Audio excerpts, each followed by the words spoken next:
안녕하세요. 대형 멘토 신범철입니다. 오늘 알아볼 기업은 현대코퍼레이션이고요. 현대코퍼레이션에 관련된 이슈는 어떤 것들이 있는지 한번 같이 살펴보도록 하겠습니다.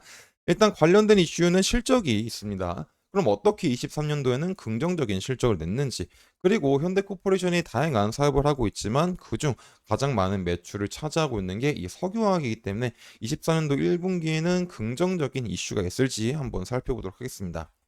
일단 앞서 말했듯이 현대 에코퍼레이션의 사업 분야를 보게 된다면 철강, 승용부품, 상용에너지, 기계인프라, 석유화학 등 다양한 사업을 하고 있죠. 그리고 최근 매출을 보게 된다면 직전 사업연도와 당해 사업연도를 비교하면 매출액 부분은 7%가 상승했고 영업이익은 48%, 당기순이익은 6%가 증가한 양호한 실적을 냈다라는 겁니다.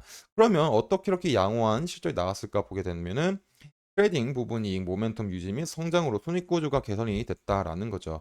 특히 이제 현대코퍼레이션의 이런 철강 부분에서는 어떤 판매 권역 확대 전략을 통해서 이제 매출액을 유지를 했고 승용 부분에서는 마진이 높은 CIS에 대한 비중이 높게 책정되게 되면서 영업이익률이 양호했다라는 겁니다. 그리고 특히 이런 자동차 시장은 23년도에 꽤 괜찮았죠. 결국에 자동차에 필요한 반도체에 대한 수급이 개선이 됐고 또 코로나 이후 북미와 영국에 있었던 이연 수요가 해소가 되게 되면서 국내 생산이나 수출액이 굉장히 늘어났었던 시기입니다. 근데 이런 석유화학 부분에서는 업황이 굉장히 좋지 않았다라는 거죠.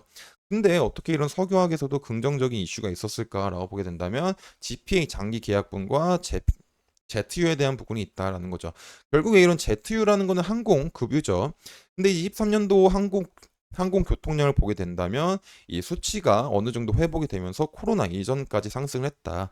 그러면서 ZU 사업을 하고 있는 현대코퍼레이션이 수혜를 입었다라고 생각해 볼 수 있을 것 같습니다.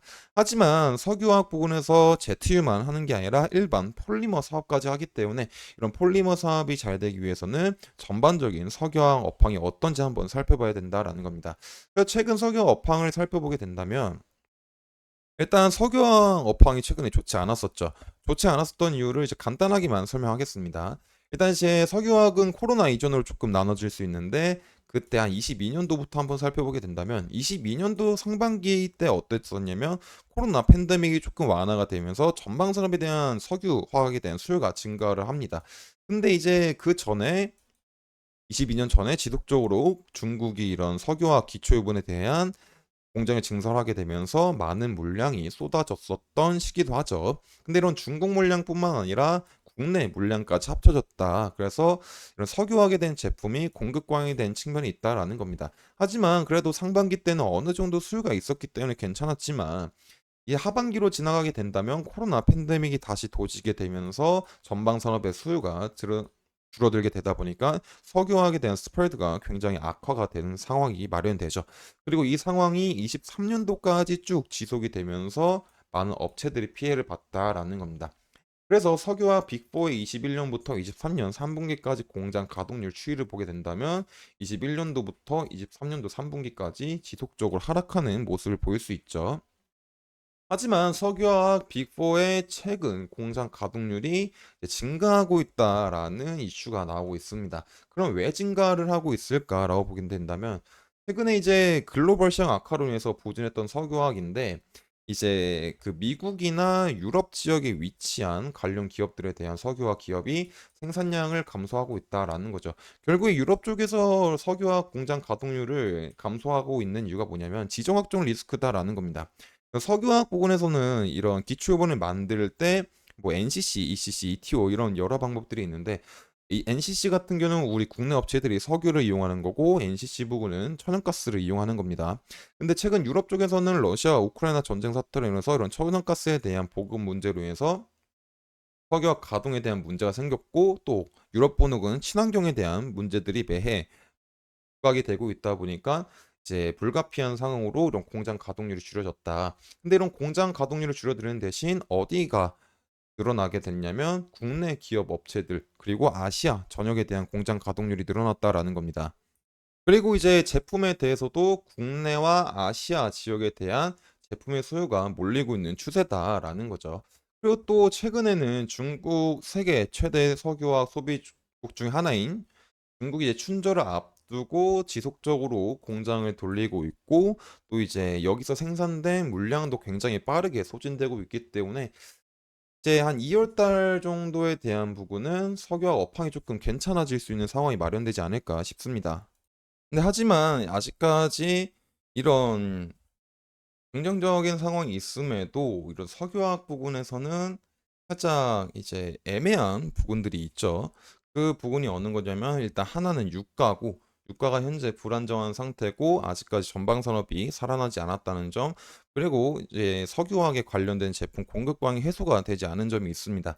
뭐 이런 부분들은 이제 나중에 차차 말하도록 하겠지만 지금 현 상황이 언제와 비슷하냐면 2002년 하반기와 2003년 하반기와 비슷한 흐름으로 볼 수가 있죠. 근데 이제 이런 부분들을 다 설명을 하게 된다면 너무 오랜 시간이 걸리기 때문에 여기서 멈추도록 하고요. 추가적으로 이제 얘기는 다음 영상에서 하도록 하겠습니다. 또 오늘 같은 경우는 2002년, 2003년을 일단 잊어버리시고 지금 당장은 석유화학에 대한 공장 가동률이 조금 늘어나고 있고 춘절 효과로 인해서 긍정적인 상황이 마련될 수 있다 정도로만 생각하시면 될 것 같습니다. 그리고 다음 영상에 2002년과 2003년 상황이 어땠는지 그리고 그때 석유화학주의 주가가 어떻게 변했는지 같이 설명해 드리도록 하겠습니다. 그래서 이제 현대코퍼레이션에 관심 있으신 분들은 제 영상을 시청해 주시면 감사하겠습니다. 주가를 한번 살펴보도록 하겠습니다. 일단 현대코퍼레이션의 주가가 보게 된다면 이런 박스권으로 한번 생각해 볼 수 있을 것 같습니다. 그래서 지금 현재 이 박스권 하단에서 반등이 왔다가 눌림 맞고 다시 반등이 오게 되면서 이런 박스권 상단을 돌파할지 말지 약간 유심하게 지켜봐야 되지 않을까 싶습니다. 그래서 만약에 이런 박스권을 잘 돌파를 하고 이런 13,000 아니 19,000원 부분들 19,500원 부분들을 500원 부분들을 잘 안착하게 된다면 뭐 추가적인 반등도 한번 생각해 볼 수 있지 않을까 싶습니다. 그래서 왜냐면 이런 부분들을 잘 안착하게 된다면 지금 꼬여있던 이평선들이 점점 풀리게 되면서 5평선, 10평선, 20평선, 60평선이 20평선, 120평선 정배를 이루게 되면서 상승의 힘이 점점 강해질 수 있는 상황이 마련될 수 있다라는 겁니다. 그래서 이제 그리고 또 최근에 실적도 괜찮고 24년 1분기에도 괜찮은 상황이 마련될 수 있기 때문에 이런 기대감들이 실적으로 반영이 되게 된다면 추가적인 상승도 예상해 볼 수 있겠죠. 하지만 반대로 하락 시나리오 같은 경우는 이런 17,000원 부근을 이탈했을 때 생각해 봐야 될 것 같습니다. 아, 하지만 현대코퍼레이션 같은 경우는 최근 뭐 실적 앞서 말했듯이 실적도 괜찮고 충분히 이제 앞으로 더 실적적으로 개선될 수 있는 면들이 많기 때문에 이제 이런 부분들을 기대하면은 좋은 주가의 흐름을 만들어낼 수 있다라고 생각하고 있습니다. 그래서 이런 부분들이 실제로 일어날지 한번 지켜봐야 되다 보니까 이런 부분들은 제가 지속적으로 확인하도록 하겠습니다. 그래서 현대코퍼레이션에 관심 있으신 분들은 제 영상을 시청해 주시면 감사하겠습니다. 이상 대형 멘토 신범철이었습니다.